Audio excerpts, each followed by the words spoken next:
Dylan a brisé mon cœur. Ces mots de Joan Baez, à 84 ans, nous confrontent au fardeau émotionnel méconnu de sa relation légendaire avec Bob Dylan. Pendant des années, fans et critiques ont spéculé sur l'histoire cachée derrière leur séparation. Aujourd'hui, des décennies plus tard, Joan se livre sur l'amour, la douleur et le chagrin qui ont marqué sa connexion avec Dylan. Rejoignez-nous pour plonger dans l'histoire tumultueuse d'amour entre deux légendes de la musique, en explorant leur ascension vers la célébrité, leur lien indéniable et la raison choquante qui a conduit à leur séparation définitive. Un lien musical et une romance naissante. Dans les années 50, Joan Baez avait déjà marqué la scène en tant que figure clé de l'émergence de la musique folk. Son succès éclatant survint lors du Newport Folk Festival de 1959, où ses duos avec Bob Gibson captivèrent le public et lui valurent un contrat d'enregistrement alors qu'elle n'avait que 18 ans. Chacun de ses 3 premiers albums fut certifié disque d'or, cimentant sa position en tant que force majeure de la musique folk. Joan Baez se produit en 1960, un an après sa performance décisive au Newport Folk Festival. La carrière de Baez continua de monter en flèche et en 1961, alors qu'elle était en tournée, quelqu'un lui recommanda de découvrir une nouvelle chanteuse au Gaird's Folk City, une salle populaire du Greenwich Village à New York. Baez et son petit ami de l'époque furent présentés à un jeune Bob Dylan, de son vrai nom Robert Zimmerman, et à sa chanson Song to Woody. Moi, bien sûr, intérieurement, j'étais complètement bouleversé parce que c'était tellement beau, se souvient Baez dans une interview accordée à Rolling Stone en 1983. Mais je ne pouvais rien dire, car j'étais à côté de mon petit ami, très, très jaloux, qui me regardait du coin de l'œil et essayait, je pense, de massacrer Dylan mentalement. Et puis Bob s'est approché et a dit « Salut », une de ses salutations éloquentes, et j'ai juste pensé qu'il était brillant et superbe, et ainsi de suite. Cette rencontre posa les bases pour que Baez invite Dylan à être l'ouvreur de ses concerts et à la rejoindre en tournée. À l'époque, Baez était encore le nom le plus en vue. Elle était même apparue sur la couverture du magazine Time en novembre 1962. Mais Dylan était sur le point de connaître la célébrité. Bien qu'ils aient immédiatement tissé des liens, leur relation reposait au départ sur la musique. L'une des raisons de l'absence d'une implication romantique à ce moment-là était que Dylan avait déjà une compagne. En 1961, Dylan rencontra Suzy Rotolo lors d'un festival de musique folk à New York. C'était la chose la plus érotique que j'ai jamais vue, écrivait Dylan à propos de Rotolo. Elle avait la peau claire et les cheveux dorés, une Italienne au sang chaud. Nous avons commencé à parler et mon cœur s'est mis à tourner. Rotolo, dont le nom fut changé en Sylvie Rousseau dans A Complete Unknown, devint la muse de Dylan et inspira bon nombre de ses premières chansons, dont One Too Many Mornings et Tomorrow is a Long Time. Elle figure même sur la couverture de son album de 1963, The Freewheelin' Bob Dylan. Cependant, à mesure que la célébrité de Dylan grandissait, Rotolo commença à ressentir du ressentiment face à son image réduite à celle d'un simple accessoire, se décrivant elle-même comme une corde sur sa guitare. Après un voyage de 6 mois en Italie pour étudier l'art à Pérouse, leur relation commença à se déliter. En août 1963, Rotolo quitta son appartement avec Dylan et, après avoir découvert qu'elle était enceinte, elle subit un avortement illégal. Cela marqua la fin de leur relation amoureuse. À ce moment-là, Dylan et Baez avaient déjà entamé leur liaison, consolidant leur place en tant que figure dominante de la scène folk. Bien que Dylan soit souvent considéré comme l'archétype de l'artiste folk, c'est Joan Baez qui avait ouvert la voie à la fin des années 50. Sa carrière décolla après sa performance au Newport Folk Festival de 1959, qui stupéfia le public. En chantant en duo avec Bob Gibson, la voix éthérée de Baez captivait les auditeurs et lui valut le surnom de « la Madonna pieds nus », annonçant l'émergence d'une nouvelle étoile dans le monde de la musique folk. En 1961, Baez présenta Dylan à la grande communauté de la musique folk. Suite au succès de ses premiers albums, elle invita la star montante à la rejoindre en tournée. Chaque soir, après avoir terminé son propre set, Dylan se joignait à Baez pour un duo de l'une de leurs chansons, et c'est grâce à elle qu'il commença à se faire connaître. Au début de leur collaboration, les deux artistes étaient souvent vus partageant la scène lors de festivals folk à travers le monde. « J'ai toujours aimé chanter et jouer avec elle », se souvient plus tard Dylan. « Je trouvais que nos voix se mêlaient parfaitement. Nous pouvions chanter à peu près n'importe quoi et en faire quelque chose qui avait du sens. Pour moi, c'était toujours agréable à entendre, et je pense que c'était aussi le cas pour elle. » La relation entre Baez et Dylan était empreinte de musique et de tensions romantiques. Bien que leur liaison sentimentale ne soit devenue publique que plus tard, leur collaboration professionnelle était évidente dès le début. En 1963, Baez invita Dylan à se produire à ses côtés lors du Newport Folk Festival et ils offrirent l'une de leurs performances les plus mémorables, en interprétant « With God on Our Side » de Dylan. Ce fut le début de nombreux autres duos, dont une prestation lors de la célèbre marche sur Washington pour l'emploi et la liberté de 1963, où les deux artistes se produisirent aux côtés de Martin Luther King Jr. En 1963, Baez avait déjà sorti 3 albums, dont 2 avaient été certifiés disques d'or, et sa réputation de reine du folk était solidement établie. À cette époque, la carrière de Dylan prenait de l'ampleur et les deux artistes étaient fréquemment vus ensemble, Baez l'invitant à se produire lors de ses concerts. Au fil de leur collaboration, leur relation personnelle se compliqua, d'autant plus que la célébrité de Dylan dépassait celle de Baez au milieu des années 60. On disait que Baez avait influencé certaines des premières chansons de Dylan, bien que ce dernier, connu pour son caractère énigmatique, n'ait jamais confirmé ni nié ses affirmations. Des chemins qui se séparent. Des trahisons et la rupture. La relation entre Joan Baez et Bob Dylan fut l'une des romances les plus emblématiques et tumultueuses de l'histoire de la musique. Leur histoire d'amour commença au début des années 1960. Alors qu'ils étaient tous deux des étoiles montantes de la scène folk. Baez, déjà établi comme l'une des voix principales du mouvement, présenta Dylan à son public, contribuant ainsi à le propulser vers la célébrité. Les deux partageaient non seulement la musique, mais aussi un profond engagement en faveur de l'activisme social, se produisant ensemble lors d'événements majeurs des droits civiques, notamment lors de la marche sur Washington en 1963, où Martin Luther King Jr. prononça son célèbre discours « I have a dream ». Malgré leur lien fort, des tensions commencèrent à apparaître lorsque la carrière de Dylan explosa. En 1964, il s'éloignait du mouvement de protestation folk pour se tourner vers le rock et l'écriture de chansons plus personnelles. Sa nouvelle renommée apporta une pression immense et modifia la dynamique de leur relation. Plus tard, Baez admit qu'elle s'était sentie perdue dans le tourbillon de la montée fulgurante de Dylan. « Je pense que sa célébrité est arrivée si rapidement et était si énorme que je me suis un peu perdu dans la confusion », avait-elle déclaré à The Independent en 2024. L'un des moments les plus douloureux pour Baez survint lors de la tournée britannique de Dylan en 1965. Bien qu'il l'ait invité à le rejoindre, il ne l'a pas fait monter sur scène, la reléguant ainsi aux marges de ses performances. Se sentant humiliée et confuse, elle décrivit plus tard cette expérience à Rolling Stone. « Je me suis retrouvée à tourner en rond, me demandant pourquoi Bob ne m'invitait pas sur scène, me sentant très désolée pour moi-même, devenant très névrosée et n'ayant pas la force de partir et de rentrer chez moi. » Ce fut le début de la fin de leur relation. Dylan, submergé par la rapidité de son ascension, reconnut par la suite son rôle dans leur rupture.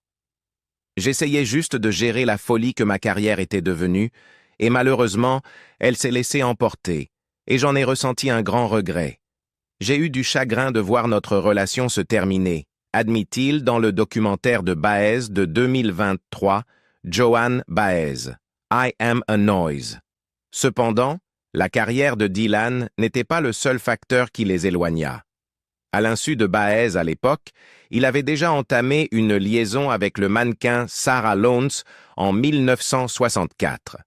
Tout en étant encore en couple avec Baez, Dylan entretenait secrètement une relation avec Lowndes, une trahison qui ne tarda pas à être révélée. Moins de 6 mois après leur rupture, Dylan épousa Lowndes en novembre 1965, un geste qui choqua beaucoup de monde, y compris Baez. Le mariage fut gardé secret, et Lowndes était déjà enceinte du premier enfant de Dylan. Pour aggraver les choses, l'explication de Dylan pour avoir choisi Lowndes plutôt que Baez, telle que rappelée par son ancien manager Victor Maimúdez, fut particulièrement douloureuse. Je lui ai demandé « Pourquoi Sarah? Pourquoi pas Joan Baez ?» Il répondit « Parce que Sarah sera à la maison quand je voudrais qu'elle y soit. Elle sera là quand je voudrais qu'elle soit là. Elle le fera quand je voudrais qu'elle le fasse. Joan ne sera pas là quand je le voudrais.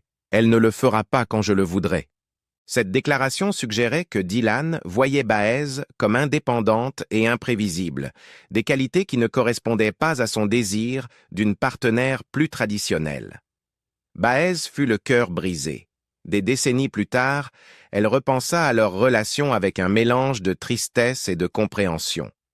En 2023, elle admit « Nous avions la vingtaine, nous étions stupides, et on ne peut pas blâmer quelqu'un pour toujours. » Pourtant, la douleur de leur séparation persista et inspira certaines de ses œuvres les plus poignantes. Elle écrivit des chansons telles que To Bobby, Winds of the Old Days et Diamonds and Rust à propos de Dylan, cette dernière devenant la plus célèbre. Dans Diamonds and Rust, elle capture la nostalgie douce amère de leur époque ensemble, évoquant un appel téléphonique de Dylan après de longues années de séparation. Les paroles dressent le tableau d'un amour, d'une trahison et d'émotions persistantes qui ne s'estompent jamais totalement. Dylan, de son côté, resta plus réservé quant à ses inspirations. Bien qu'il n'ait jamais confirmé explicitement quelles chansons parlèrent de Baez, elle pensait que Like a Rolling Stone et Visions of Joanna avaient été écrites en pensant à elle. Leurs héritages artistiques restèrent intimement liés, bien après la fin de leur romance. Écho d'amour et héritage. Bien que leur relation amoureuse ait pris fin, la connexion entre Bob Dylan et Joan Baez a perduré à travers leur musique, révélant des émotions persistantes et des réflexions sur leur passé. Les deux artistes ont continué à se référer l'un à l'autre dans leurs chansons, créant ainsi un dialogue unique qui s'est étendu bien après leur rupture. En 1972, Baez a sorti le single To Bobby sur son album Come From the Shadows, une supplique directe pour que Dylan retourne à ses racines dans une musique politiquement engagée. Dylan se souviendra plus tard, dans ses mémoires de 2004, que la chanson lui demandait essentiellement de sortir et de prendre les choses en main, de diriger les masses, d'être un défenseur, de mener la croisade. Ce morceau l'appelait ouvertement à renouer avec l'esprit militant qui avait défini ses débuts, reflétant la foi inébranlable de Baez en son influence en tant que chanteur contestataire.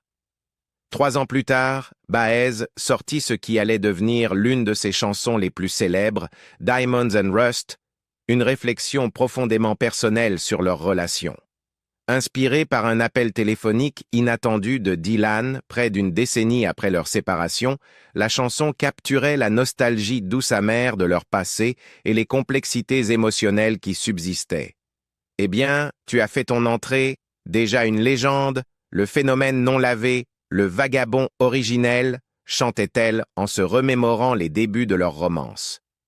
Elle décrivit plus tard cette chanson comme « la meilleure chanson de ma vie » et admit que Dylan l'avait profondément affectée.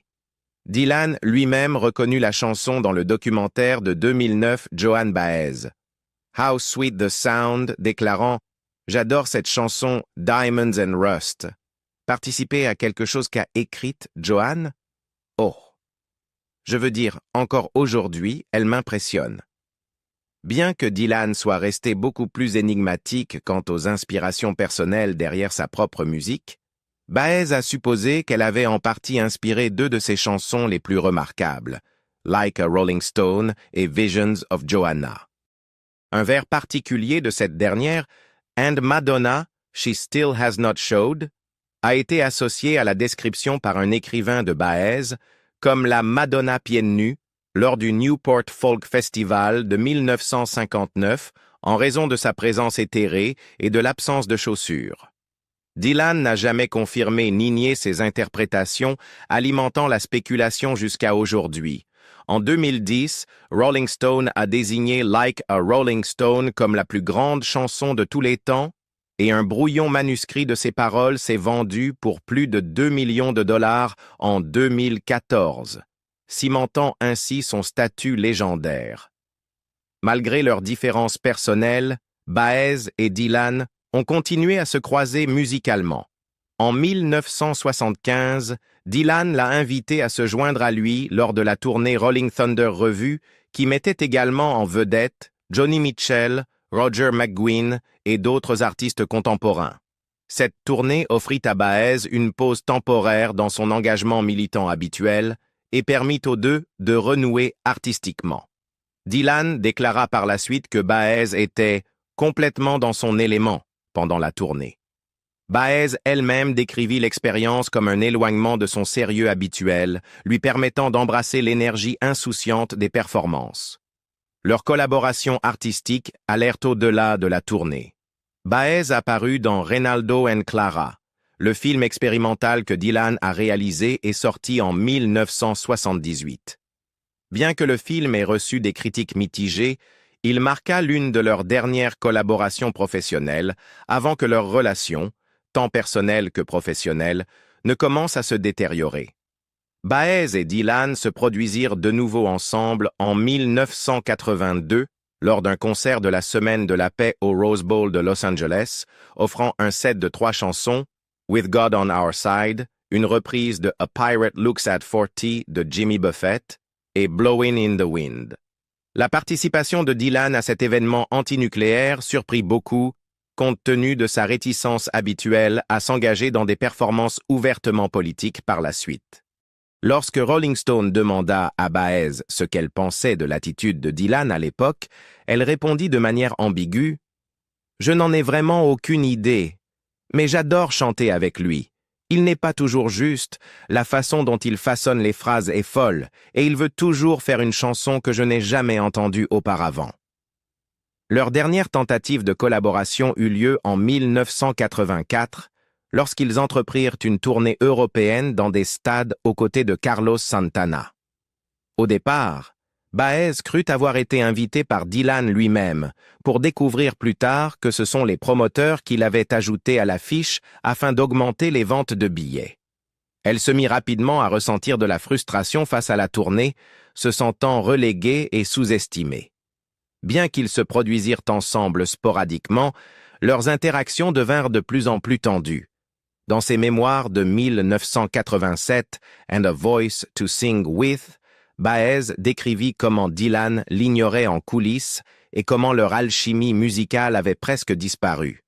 Après quelques duos en Allemagne, Dylan cessa de l'inviter sur scène.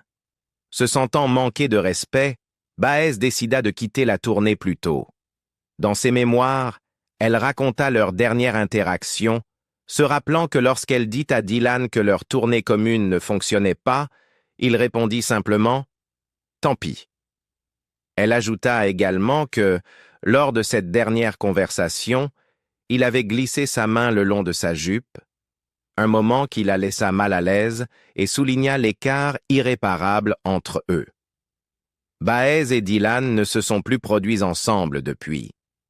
Bien qu'ils aient tous deux assisté à un événement à la Maison-Blanche en 2010 célébrant la musique de l'époque des droits civiques, Baez prit la décision consciente d'éviter d'approcher Dylan, expliquant dans une interview à Rolling Stone « La simple idée qu'il puisse passer près de moi serait un scénario trop horrible.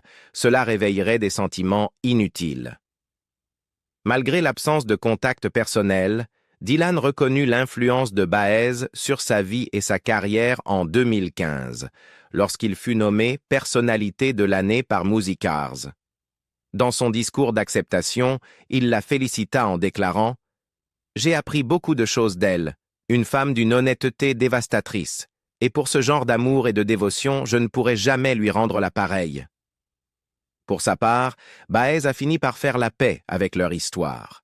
Dans une interview de 2023 avec Variety, elle confirma qu'ils n'étaient plus en contact, mais qu'elle ne nourrissait aucune rancune. « Il se peut que je ne le voie jamais à nouveau, » dit-elle. Et ça, c'est aussi acceptable. Leur relation, bien que marquée par des moments de génie et de conflit, demeure l'un des partenariats les plus légendaires de l'histoire de la musique. À travers leurs chansons, leurs performances et leurs réflexions personnelles, Dylan et Baez ont continué à façonner l'héritage de l'autre, même s'ils ont suivi des chemins séparés. Une vie au-delà de Dylan. Après sa relation avec Bob Dylan, Joan Baez a entamé de nouvelles aventures amoureuses. En octobre 1967, Joan Baez, sa mère et près de 70 autres femmes furent arrêtées au Centre d'incorporation des Forces armées d'Oakland, en Californie, pour avoir bloqué les entrées afin d'empêcher l'accès aux jeunes recrues, en soutien aux jeunes hommes refusant le service militaire. Elles furent incarcérées à la prison Santa Rita, où Baez rencontra le journaliste et militant David Harris. Bien qu'il fût logé du côté des hommes, Harris réussit à lui rendre visite régulièrement, et les deux se lièrent rapidement d'une grande amitié dès leur sortie. Baez emménagea bientôt dans la communauté de résistance, à la conscription de Harris, perchée dans les collines surplombant Stanford, en Californie, et après seulement 3 mois de connaissances, ils décidèrent de se marier. Après avoir confirmé leur fiançailles auprès de l'Associated Press, les médias consacrèrent une couverture importante aux noces imminentes, Time Magazine allant même jusqu'à qualifier cet événement de mariage du siècle. Le couple trouva un prédicateur pacifiste, décora une église de signes de paix et écrivit des vœux mêlant tradition épiscopalienne et quaker. Le 26 mars 1968, Baez et Harris se marièrent à New York avec sa proche amie Judy Collins qui chanta lors de la cérémonie. Après le mariage, ils s'installèrent dans une maison située sur 10 acres de terrain à Los Altos Hills, en Californie, connue sous le nom de Struggle Mountain, faisant partie d'une communauté où ils cultivaient des jardins et adoptaient un mode de vie simple, axé sur l'entraide. Cependant, leur bonheur fut rapidement perturbé lorsque Harris refusa d'être incorporé dans les forces armées, ce qui mena à son inculpation. Le 16 juillet 1969, des huissiers fédéraux l'emmenèrent en prison.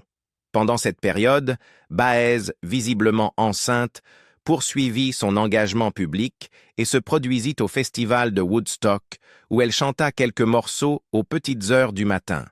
Un film documentaire, Carry It On, fut réalisé à cette époque, retraçant les opinions de Harris sur la guerre, son arrestation et la tournée suivante de Baez.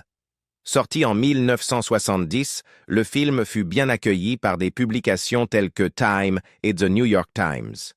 Baez écrivit plusieurs chansons inspirées par ce chapitre de sa vie, notamment A Song for David, Myths et 15 Months, en référence à la durée de l'incarcération de Harris.